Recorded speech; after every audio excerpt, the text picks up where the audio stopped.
Entre líneas.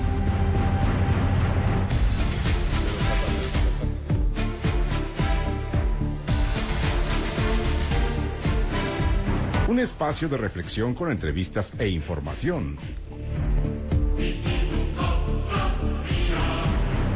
Con el periodista Juan Carlos Ortiz Castro.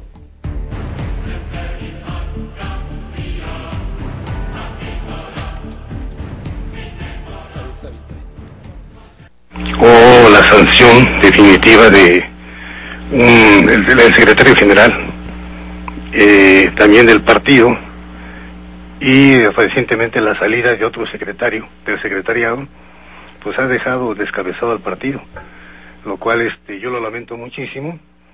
Yo por eso desde hace algún tiempo me he venido desmarcando de ese tipo de política, pues realmente un poquito bárbara, y he tratado de seguir el ejemplo y apoyando la política que está aplicando a Andrés Manuel López Obrador, buscando también su lucha política, ¿no?, por alcanzar la presidencia de la República.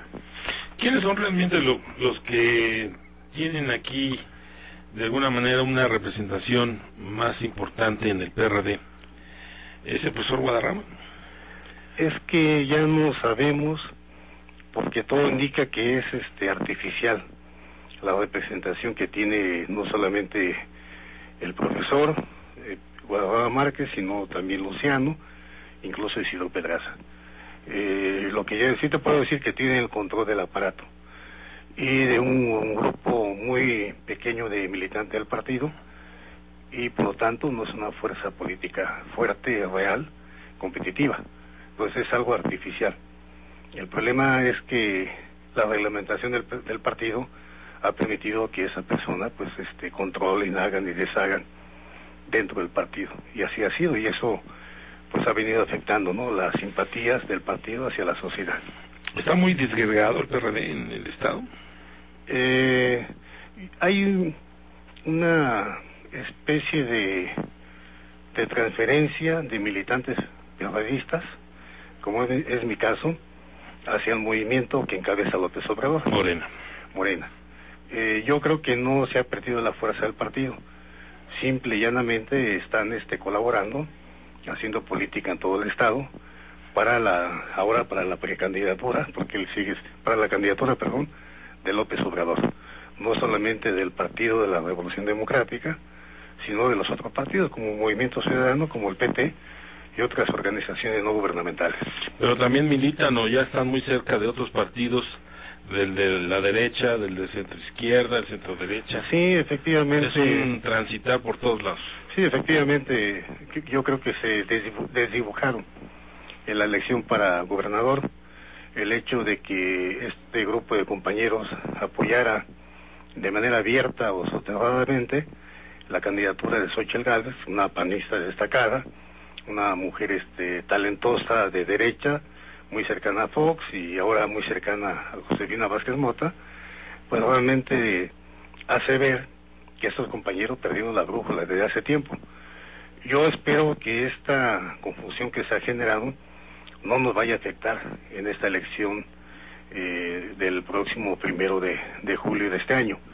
Yo espero que la izquierda y la gente que simpatice con la izquierda se mantenga clara, ¿no?, que tenemos un proyecto muy diferente al proyecto de los 50,000 muertos que ha generado con su política equivocada de seguridad Felipe Calderón.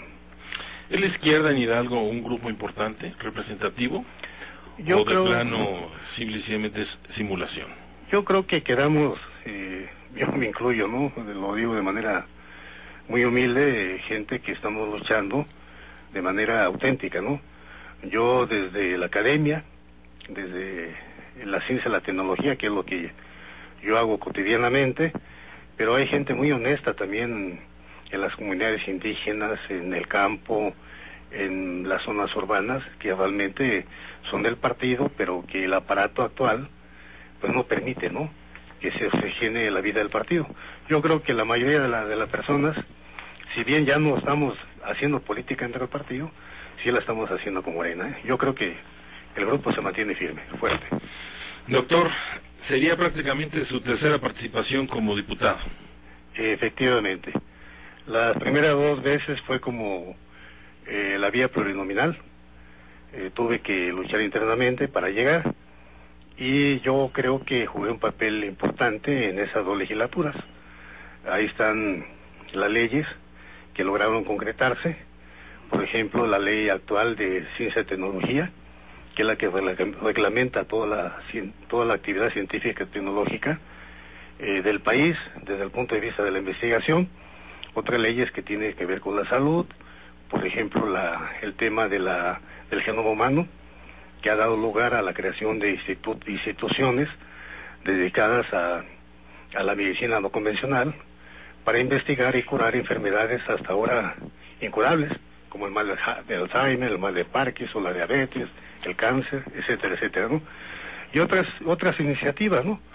Por ejemplo, yo sé que esto no le va a agradar a un sector de tu auditorio, pero a mí me tocó trabajar duro parlamentariamente para la legalización de vehículos de origen extranjero, porque bueno, yo estaba convencido, sigo convencido que en ese momento la mayor parte de los vehículos que ingresaron a México de manera ilegal deberían ser legalizados, porque la mayoría de ellos estaban en el campo. Si nos permiten, vamos a una pausa y regresamos con ustedes, por favor. Ya regresamos. Les recuerdo que también estamos transmitiendo por televisión, vía internet, esta entrevista. Pueden ir a la página de www.periodicoruta.com, y ahí está la liga. Bueno, también se encuentra Manuel Aranda, él es periodista, compañero desde muchos años, presidente del Club Hidalguenses en Arizona, un destacado luchador allá en Estados Unidos.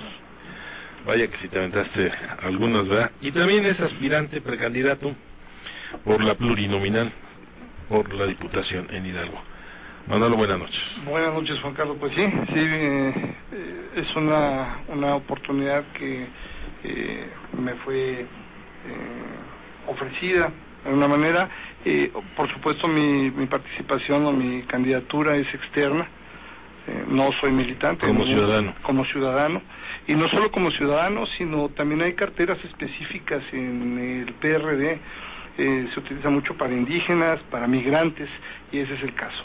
El tema tuyo es migrante. Es absolutamente migrante, y por supuesto es una candidatura externa. No soy militante de ningún partido, pero bueno, pues obviamente sí, mi tendencia siempre ha sido mucho más apegada a la izquierda, ¿no? Y muy destacada tu participación allá en Arizona.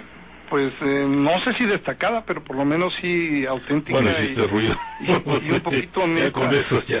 Podría decirte nada más, como dato tal vez hasta curioso, que anecdótico, que el programa de radio que nosotros tuvimos probablemente es el único programa con tintes, por supuesto que no socialistas. Al hablar de izquierda no me refiero a socialismo, pero sí con un sentido mucho más social y de una defensa totalmente férrea y abierta y directa, sin restricciones, respecto sobre todo del fenómeno migrante, y más en el marco de tanta ley antimigrante que se ha dado ahí, especialmente con la SB 1070 y la persecución de los migrantes por parte de tanto del Senado local, porque hay senados locales, sí,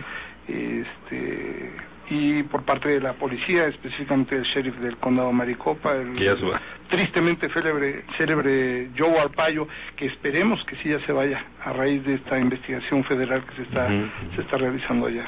Que por cierto, tuve la oportunidad de realizar un programa. Tú estabas en Arizona, algunos otros compañeros estaban en Chicago. Así es. Y nosotros en México, y fue un enlace estupendo y además de mucha información en apoyo a los hidalguenses que viven allá, y aquí a los familiares. Sí, lo recuerdo, como no, bastante ilustrativo. Hay siempre mucha más información de la que se genera directamente aquí, que se puede distribuir desde allá, de primera mano, real. La información que uno vive y que es tangible y que muchas veces se esconde o se maquilla para tratar de no generar incomodidades entre países, ¿no? Pero bueno, pues creo que la gente tiene derecho de conocer exactamente qué es lo que sucede y que no se le esté dando la información pues cortada, ¿no? Manuel, tú y yo siempre hemos sido muy críticos en relación con los políticos e incluso hemos coincidido en que a veces los políticos viven en otro planeta. Pero ahora resulta que tú te sumas a este carro de los políticos. Bueno, pues no entiende uno. Sí, de alguna manera sí, porque hay que tratar de participar en este tipo de cuestiones, pero insisto, para mí fue muy importante no politizándolo o no formando parte de un partido político. Yo estoy en contra de esa cultura de la partidocracia.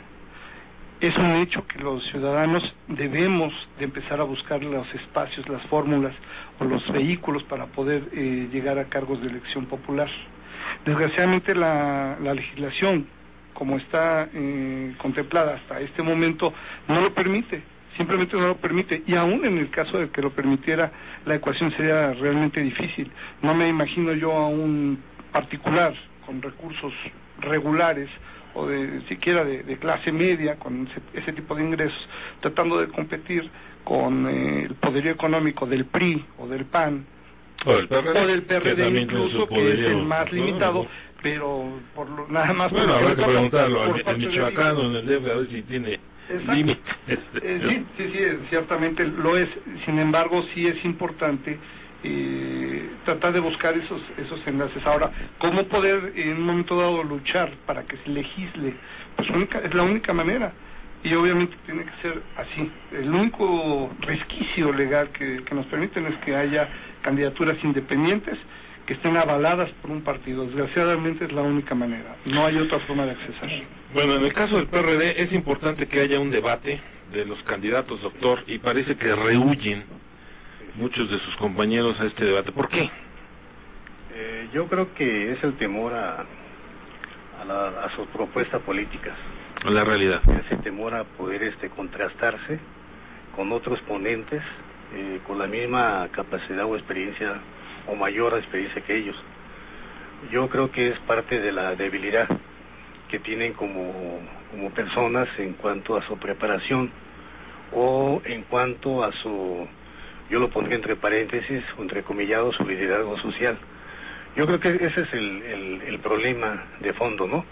De otra manera, si ellos fueran personas seguras, firmes en su ideología, en su capacidad, en su preparación, no tendría por qué oír al debate. Hoy en la mañana hice la propuesta de un debate abierto, pero cuidando las formas para evitar ser sancionado por el IFE. Y este debate pues debe ser a través de los medios electrónicos, vía internet, como Facebook, como Twitter, como las páginas electrónicas de algunos periódicos o medios de comunicación, y con ello evitar cualquier sanción. De tal manera que esa es una invitación para que los 4 aspirantes restantes a la candidatura a Diputación Federal por el Distrito 6, con cabecera Pachuca, obviamente está la invitación ahí. Yo este jueves voy a fijar mi posición en el Comité Ejecutivo Estatal, ahora llamado Secretariado, y yo voy a estar presente ahí, voy a entregar mi propuesta para que se organice ese debate. Bueno, vamos a una pausa, si nos permite, y regresamos con ustedes, por favor. Bueno, ya regresamos. Solamente quería decirles que el doctor Francisco Patiño Cardona, él es egresado de la Facultad de Ciencias Químicas de la UNAM, tiene maestría en el Instituto de Investigaciones Metalúrgicas, es doctor de la Facultad de Química por el Departamento de Ingeniería y Química, y él es nacido en la ciudad de Poza Rica, Veracruz, pero avecindado ya hace muchos años en el estado de Hidalgo, donde ha recibido distinciones, una de ellas de la Universidad Autónoma del Estado, donde por cierto trabaja, es investigador, tiene el nivel en el Sistema Nacional de Investigadores, el nivel 1, en 1992.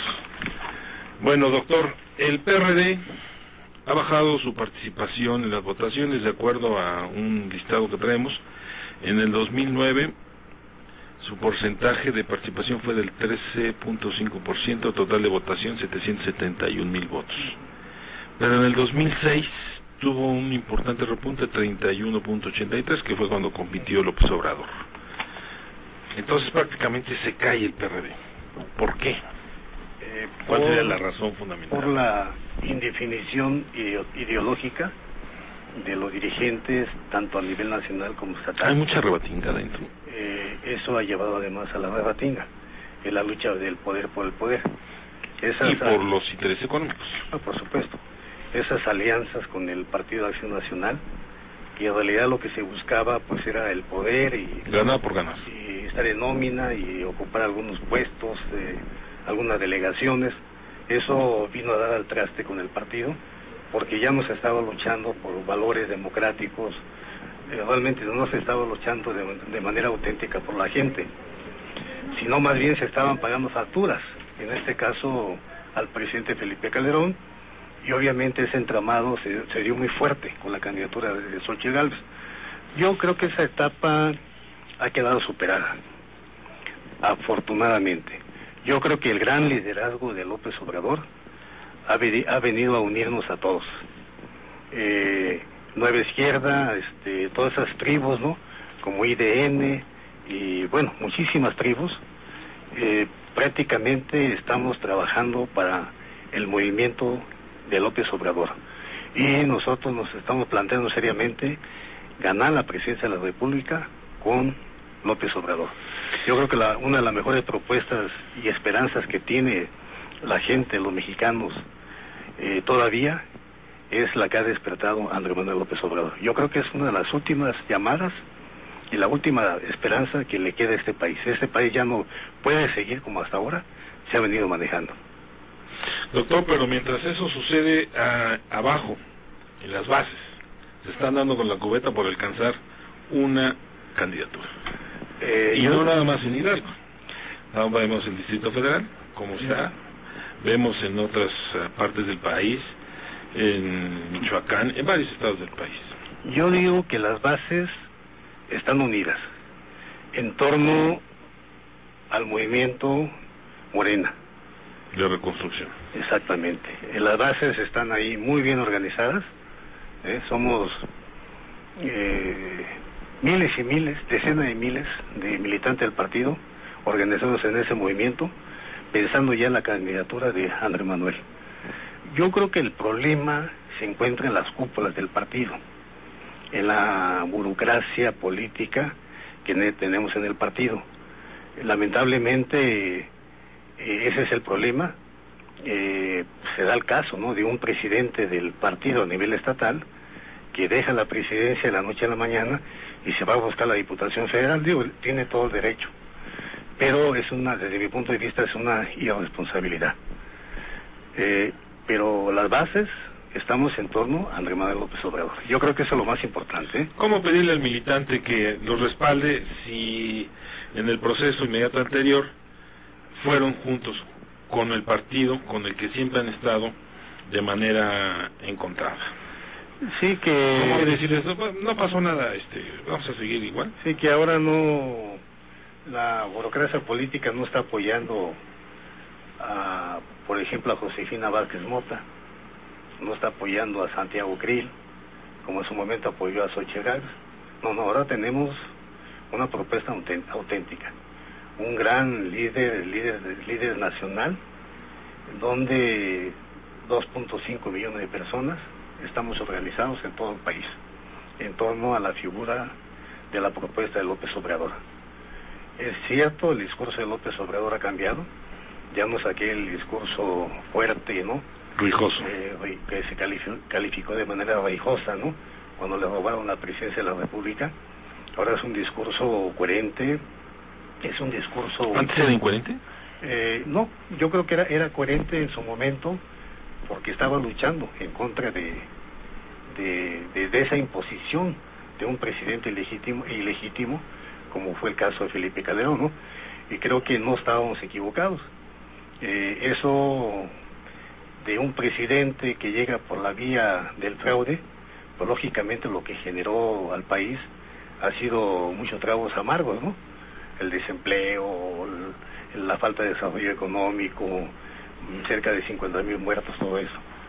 Y López Obrador pues tiene una propuesta importante. Por ejemplo, en los primeros 6 meses se propone generar 7 millones de empleos para los jóvenes que ahora están desocupados. Yo creo que sí es posible. Por eso mi interés también de llegar a la Cámara de Diputados en su momento.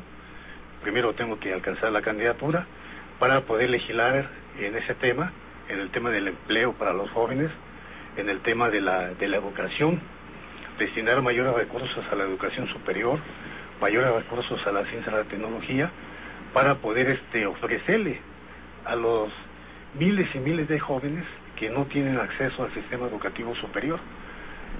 La propuesta de López Obrador, desde luego, es una parte importante, porque viene a ser una respuesta ante el problema que tenemos del crimen organizado en el país. Yo creo que el discurso de López Obrador es diferente, es coherente con la realidad que actualmente estamos viviendo en México. Y bueno, recientemente se acaba de aprobar un proyecto de financiamiento a través de un programa específico para que los estudiantes puedan concluir sus estudios. Claro, esto es en universidades privadas, cuando se debe de apoyar la universidad pública. Vamos a una pausa y regresamos contigo, Manolo. Tú viste muy de cerca, desde internet, y lo viviste con tus amigos allá, los migrantes, el problema que estaban padeciendo en esa transición del 2006. Y hubo mucha gente que estaba apoyando a un partido y a otro partido. Y tú lo viviste muy de cerca. Vamos a una pausa y regresamos contigo para que nos platiques de esta experiencia. Bueno, ya regresamos. Tú estabas en el 2006 justamente allá en Arizona con tu lucha, esta lucha incansable que se da todos los días. Recuerdo en una entrevista a alguien le dijiste, es que nosotros padecemos ahí el día a día, ¿no? Que la discriminación, que es la persecución, etcétera, etcétera. Pero en ese entonces, en el 2006, se abre ese parteaguas sobre todo para muchos migrantes. Cuéntanos esta experiencia, porque tú lo viviste muy de cerca y porque muchos migrantes inclusive querían regresar una vez que concluyeran las elecciones, porque pensaban que iba a ganar la gente por la que estaban apoyando. Sí, así es. Mucha gente, muchos migrantes, muchas organizaciones, aunque ciertamente a través de muchos organismos de gobiernos estatales estaban tratando de ser cooptados para generar voto, como se hace aquí en el estado, como se hace en cualquier otro. Y en todos los estados. Y en todos los estados, así es. Trata de influenciarse al migrante para que ese a su vez convenza a sus familiares aquí y tratar de generar esa corriente de opinión. Finalmente, bueno, pues siguen siendo secuestrados los migrantes, siguen siendo un botín político, siguen siendo no ven un migrante, no ven una persona, ven un voto posible, o tal vez el de una familia, y las cosas no cambian. Sin embargo, mencionas bien, pero el fenómeno no es tan distante, no es tan distinto de lo que fue aquí. ¿Cuál es el común denominador? La polarización. La polarización que se fabricó en el país es brutal y permanece. Yo te puedo decir de casos incluso casi hasta de familiares sí, que se ha perdido el habla porque no han entendido que eso, bueno, debería dejarse un poco a un lado y se crean y se fabrican enconos tristísimos, pero que no construyen en nada para el país. Bueno, pues en Estados Unidos se dio lo mismo.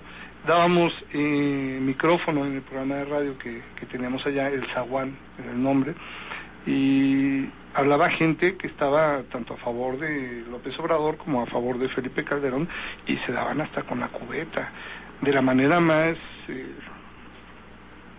terrible, sobre todo siendo hermanos mexicanos que deberían de estar en solidaridad. Y de lucha, ¿no? Sobre todo estando allá, porque finalmente es rarísimo el migrante que está allá y que está por gusto. Todos se van por necesidad. Te puedo decir que el 99% están allá por no solamente tú estabas allá por gusto. No, y de alguna manera sí también, no por, a lo mejor no por necesidad económica Era un gusto lo que hacía, pero la gran mayoría sí lo hacía por necesidad económica, de una u otra manera, como lo quieran plantear. Pero el punto es que toda esa gente sí tenía la esperanza de que el país fuera mejor, para poder regresar. Claro, incluso si ganaba el PAN, si ganaba el PRD, quien hubiese sido. ¿Qué sucedió? Bueno, pues lo que ya todos sabemos, o lo que por lo menos sabemos, aunque muchos no lo quieran reconocer, evidentemente sí se jugó sucio, degeneró en lo que todos los que estamos conscientes, según mi punto de vista, que comparto con el doctor Patiño, fue un fraude electoral, se influenció de manera ilegal e ilegítima el voto, se contrató a un individuo, un español experto en marketing psicológico, político, para la campaña de Felipe Calderón. Es el que creó la campaña esta de Un peligro para México, que lo equiparaba con Hitler, con Mussolini, con Hugo Chávez satanizado, y que por cierto ahora está desde hace 5 meses militando en las filas de Josefina Vázquez Mota. Esperemos que no estén planeando una estrategia similar, porque este país ya no aguanta más polarización. Y sí, el fenómeno, como lo menciona, se dio de esa manera, pero lo que es más triste es el resultado. No hubo nada que ofrecerle por ningún lado a los migrantes, se tuvieron que quedar allá, y los pocos o muchos que hayan regresaron solo expulsados, echados, o realmente obligados, porque la situación económica de los Estados Unidos también fue tan terrible como jamás antes nos había tocado vivir en la historia moderna. Tú pulsaste mucho la opinión pública, no solamente de los connacionales, sino también de quienes son estadounidenses, una parte de migrantes, y cómo nos veían ellos justamente en este 2006.